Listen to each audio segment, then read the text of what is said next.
Hi guys, so আজি আমি দুটা নিউমেৰিকেল ডিছকাছ কৰিম। এই নিউমেৰিকেল কেইটা বহুত বেছি important, specially based on electric flux আৰু then using the Gauss law' we have to calculate the total charge. Okay, so' এইকেইটা এক্সাম্পল আছে NCERT-ত, ত' চাব পাৰা 1.11 আৰু 1.12 আই থিংক। ঠিক আছে, তো প্ৰথমতে 1.11ত যিটো কুৱেশ্যনটো মই নপঢ়োঁ, কিন্তু কুৱেশ্যনটো কি কৈছে সেইটো মই কৈ দিওঁ ইয়াতে। চ' ইয়াত এটা দেখিছা, এটা কিউব এটা আছে। অ'কে, তো এই কিউবটোৰ যিটো ছাইডবোৰৰ লেংথ হ'ল এ। অবভিয়াছলি ইয়াত কেইটা ফেজ থাকে, এটা কিউবত 6টা ফেজ থাকে। তো এ যদি হয়, then what will be the volume of this cube, that will be a cube. And surface area of a surface, এখন ছাৰ্ফেচৰ ছাৰ্ফেচ এৰিয়া কিমান হ'ব, এ স্কোৱাৰ হ'ব। ঠিক আছে, তো এতিয়া ইয়াত চোৱা 6খন ফেজ আছে আৰু ইলেক্ট্ৰিক ফিল্ডটো কোনো ডাইৰেকশ্যন আছে বুলি কৈছে, এইফালে এক্স ডাইৰেকশ্যন আছে।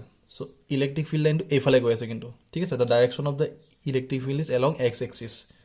ঠিক আছে, তাৰমানে আই কেপ এইটো ডাইৰেকশ্যন আছে। তো এতিয়া আমি ইয়াৰ কি ওলাব লাগে, টোটেল ফ্লাক্সটো উলিয়াব লাগে গোটেইখন ছাৰ্ফেচৰ মাজেৰে। তো এতিয়া ইম্পৰ্টেণ্ট কথাটো হৈছে কি, এইখন যিখন ছাৰ্ফেচ, ছেডেড ছাৰ্ফেচ দুখন চোৱা, এইখন ছাৰ্ফেচৰ তোমাৰ এৰিয়া ভেক্টৰটো কোনফালে থাকিব, এইটোফালে থাকিব, হয়নে নহয়? কাৰণ এৰিয়া ভেক্টৰটো সদায় ছাৰ্ফেচখনৰ নৰ্মেলি থাকে আৰু আউটৱাৰ্ড থাকে। আৰু এইখন ছাৰ্ফেচৰ যিখন এইটো ছাৰ্ফেচ, তো ইয়াৰ এৰিয়া ভেক্টৰটো থাকিব তোমাৰ এইটো ডাইৰেকশ্যনত, এইফালে আউটৱাৰ্ড। অ'কে, আৰু বাকীকেইটা এইখনৰ তোমাৰ ওপৰত থাকিব, এইখন যিখন আছে তাৰ এইফালে আহিব, তোমাৰ এইফালে মানে সন্মুখৰফালে আহিব। আৰু এইখন তোমাৰ ডাউনৱাৰ্ড, আৰু যিখন এইফালে আছে সেইখন সেইফালে থাকিব। ঠিক আছে, তাৰমানে সদায় ছাৰ্ফেচৰ পাৰপেণ্ডিকুলাৰ থাকিব আউটৱাৰ্ড ডাইৰেকশ্যনত। That is area vector. তো আমি ইয়াত দুটামান বস্তু দিয়া আছে, যে ইলেক্ট্ৰিক ফিল্ডৰ ভেলুটো দিয়া আছে, মেগনিটিউডটো ই এক্স মানে এক্স ডাইৰেকশ্যন আছে, আলফা এক্স হাফ। ঠিক আছে, তো আলফাৰ ভেলু দিয়া আছে 800 নিউটন পাৰ কুলম পাৰ মিটাৰ হাফ। এইটো কিয় দিয়া আছে তুমি ভাবিবা, এইটো যে এই ইউনিটটোৱে কিয় হ'ল। Then E Y and E Z, তাৰমানে ৱাই আৰু জেডৰ ফালে কোনো ইলেক্ট্ৰিক ফিল্ড নাই। So' that's why it is given 0 here. And the value of A is given 0.1 metre. So' length of this side is A and that is given is 0.1 meter. Okay, so এতিয়া এইকেইটা value তোমাক দিয়া আছে। তো electric field এটা left phase, এইখন left phase হয় নহয়। ঠিক আছে, তো এইখন তোমাৰ কি ফেজ, লেফ্ট ফেজ। তো এইখিনি ইলেক্ট্ৰিক ফিল্ড ক'ৰ পৰা আহিছে বুলি কৈছে, ইয়াৰ পৰা আহিছে, ইয়াৰ পৰা আহি এনেকৈ গৈছে। তো ইলেক্ট্ৰিক ফিল্ডৰ ভেলু দিয়া আছে E X equal to alpha X half. তো লেফ্ট ফেজখনত ইলেক্ট্ৰিক ফিল্ড কিমান পাইছে সেইটো আমি চাব লাগিব। চ' অবভিয়াছলি সেইটো কিমান হ'ব, ই এল, লেফ্ট কাৰণে লিখিছোঁ আলফা এক্স হাফ, যিটো এক্সপ্ৰেশ্যন আছে। এতিয়া এক্স হাফ, এক্সৰ জেগাত মই এ লিখিছোঁ। এ কিয় লিখিলোঁ, কাৰণ ইয়াৰ পৰা এইখন ছাৰ্ফেচৰ ডিষ্টেঞ্চ কিমান, A, small A. So' that's why I have written here A. Okay, X equal to A for left face. So' this is the magnitude of electric field for the left face of the cube, left shaded face of the cube. ঠিক আছে, আলফা এ half হৈ গ'ল। Similarly right ফেজৰ কাৰণে তোমাৰ একে expression আহিব, খালি ই R লিখিব লাগিব। তো এক্সপ্ৰেশ্যন কিমান আছিল, আলফা এক্স হাফ। তো ইয়াত এক্সৰ জেগাত এইবাৰ কি লিখিছোঁ মই, twice A. Why I have written twice a? Because you can see the distance from this origin to this phase is twice a. এইখিনি a, ইয়ালৈ a, আকৌ এইখিনি পৰা এইখিনি a হ'লে নহয়। So obviously it কিমান হ'ব, twice a. Okay, so that's why I have written here twice a. So alpha twice a half. ঠিক আছে, so these are the magnitudes of the electric field at left phase and right phase. So এইটা magnitude হৈ গ'ল। Now we have to calculate the electric flux. তো electric flux, এতিয়া important কথাটো হৈছে কি, এই দুখন ফেজৰ মাজেৰে এইফালে ইলেক্ট্ৰিক ফিল্ড গৈ আছে। তো এইখন ফেজৰ যিটো এৰিয়া ভেক্টৰ এইটোফালে থাকিব, আৰু এইটোফালে এৰিয়া ভেক্টৰ এইফালে থাকিব। বাকীকেইটা ফেজৰ যিটো এৰিয়া ভেক্টৰ, ইলেক্ট্ৰিক ফিল্ডটো সদায় এক্সৰ ফালে গৈ আছে। চ' বাকীকেইটা ফিল্ডৰ যিটো এৰিয়া ভেক্টৰ সেইটো ইলেক্ট্ৰিক ফিল্ডৰ লগত কি হ'ব, 90 ডিগ্ৰী কৰি থাকিব। ঠিক আছে, আৰু অনলি এই ছেডেড ফেজটোৱে, এইটো ফেজে কিমান কৰিব, 0 ডিগ্ৰী এইফালে যাব। আৰু এই ফেজটোৱে তোমাৰ ইলেক্ট্ৰিক ফিল্ডৰ লগত ডাইৰেকশ্যন অপজিটত থাকিব, কাৰণ ইয়াৰ এৰিয়া ভেক্টৰটো এইফালে আছে। চ' সি 180 ডিগ্ৰী কৰিব। তো বাকীকেইটাত চব 90 ডিগ্ৰী হ'ব। Area vector, that angle between area vector and electric field. So' সেইকাৰণে লেফ্টত চোৱা, ই এল ডেল এছ লিখিছোঁ মই, ই এল ডেল এছ কছ 80। ইয়াত কিয় লিখিছোঁ, because the angle between E L and del S is 180 degree. ঠিক আছে, এইটো বস্তু ক্লিয়াৰ হৈছে, কাৰণ লেফ্ট ফেজত তোমাৰ যিটো এৰিয়া ভেক্টৰ ডাইৰেকশ্যন কোনফালে আছিলে, এইফালে আছে, আৰু ইলেক্ট্ৰিক ফিল্ডটো এইফালে গৈ আছে। চ' অবভিয়াছলি কিমান হ'ব, 180 ডিগ্ৰী হ'ব। ৰাইট ফেজত কিন্তু 0 ডিগ্ৰী হ'ব, কাৰণ ছেম ডাইৰেকশ্যনত আছে। ত' ৰাইট ফেজত কিমান হৈছে, এইটো ইয়াৰ ডেল কছ থিটা। ঠিক আছে, তো ই এল ডেল এছ কছ 180 -1, চ' এইটো বহাই দিছোঁ।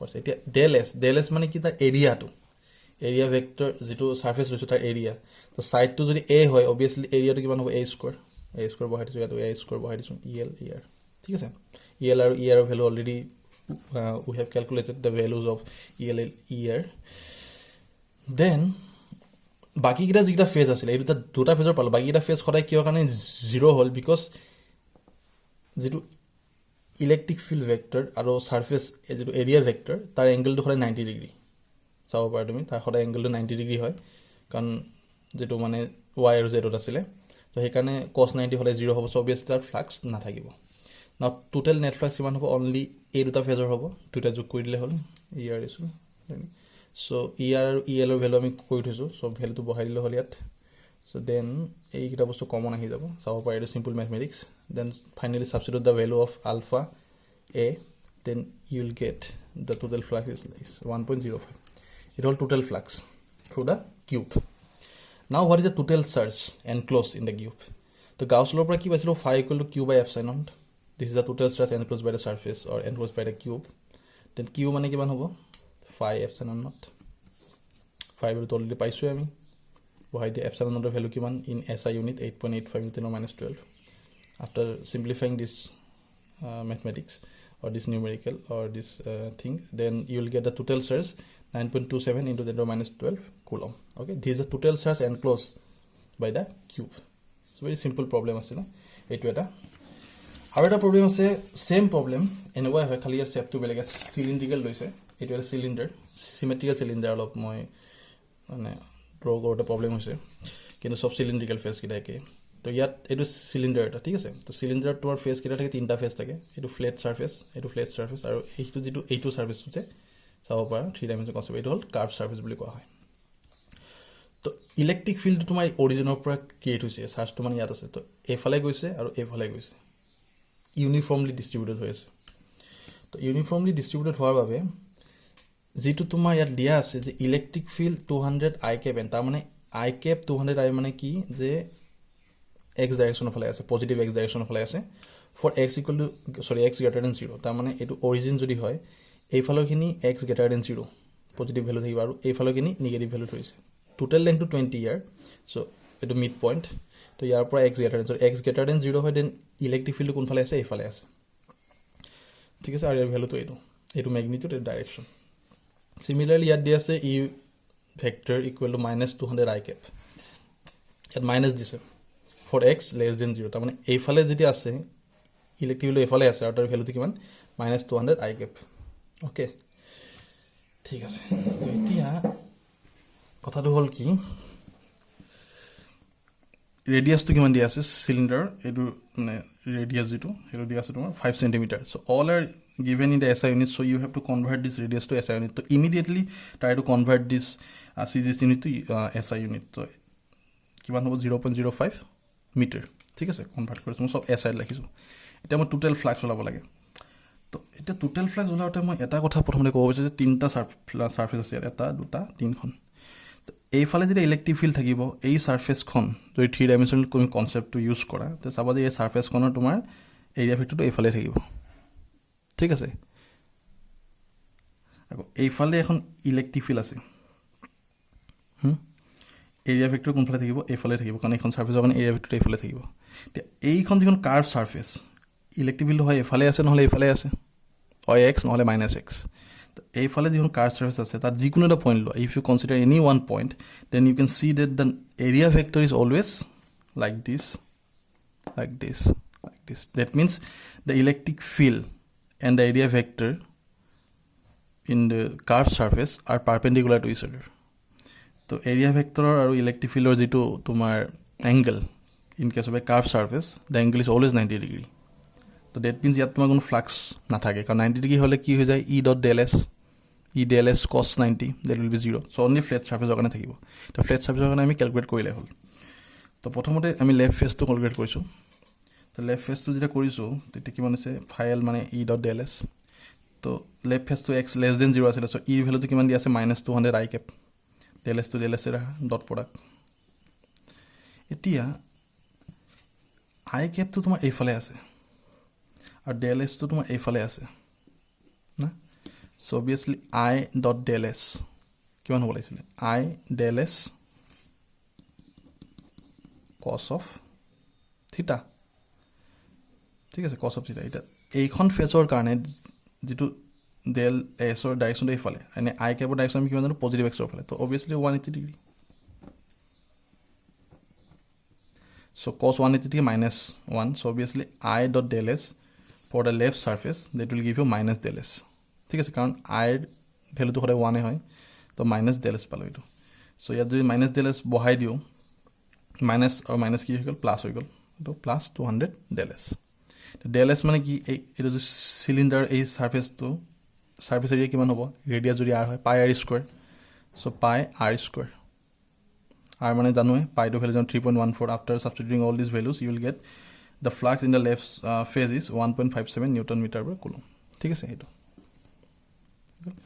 তো এতিয়া আমি চাও কার্ভ সারফেস তো কার্ভ সারফেস মই অলরেডি কইছো যে ইয়াত তোমাৰ এৰিয়া ভেক্টৰ আৰু electric field to perpendicular to each other হ'ব সো obviously phi to কিমান হ'ব 0 হ'ব কাৰণ e del s cos 90 আহি যাব এটা তোমাৰ right face now you have to consider the right face so right face you can see the area vector is along this direction and electric field is always along this direction this is the condition okay now put this here phi r del dot e dot del s put the value of e here 200 I because there is x greater than 0 del s now এই right phase তোমার কি আছে I cap তো এফালে আছে del s তো এফালে আছে so obviously ইয়াত তোমার cos of 180 জায়গা কিমান হৈ যাব cos 0 হৈ যাব cos 0 হোৱাৰ লগে লগে cos 0 1 value so I dot del s মানে কিমান পাম I del s I value 1 so obviously del s positive আহিব so এটো তোমার পজিটিভ থাকিব so 200 again same পাম 200 del s তো del s মানে again pi r square value বহাই দিয়া তো ফাইনালি ইয়াৰ ভ্যালু একে আহিব কারণ 1.57 newton metre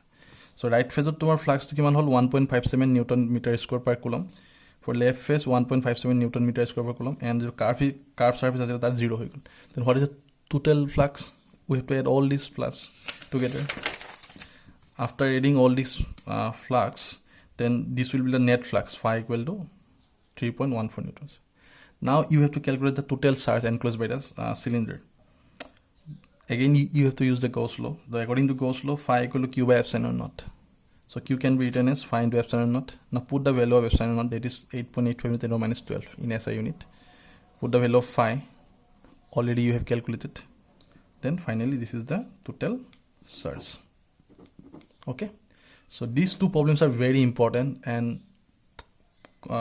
purely based on concept you have to imagine the 3D concept the cube আছে the 3D concept use কৰিবা n whatever cube এটা এটো যেটো cube ঠিক আছে আৰু যেটো সিলিন্ড্ৰিক্যাল যেটো বডি তো সিলিন্ড্ৰিক্যাল বুলি কলে আমি এটো কব পাৰো যেটো সিলিন্ড্ৰিক্যাল এটো তাৰ হেই সাৰফেস ফ্ল্যাট সাৰফেস দুটা আৰু এটো হল কার্ভ সারফেস তো কার্ভ সারফেসত যদি এটো পইণ্ট ললে সদায় এফালে থাকিব বা এটো পইণ্ট ললে সদায় এফালে থাকিব তো ইলেক্ট্রিক ফিল্ড এফালে থাকোতে সদায় ই সদায় 90 ডিগ্রি থাকে ঠিক আছে তো সেইকাৰণে তাত 0 হৈ যায়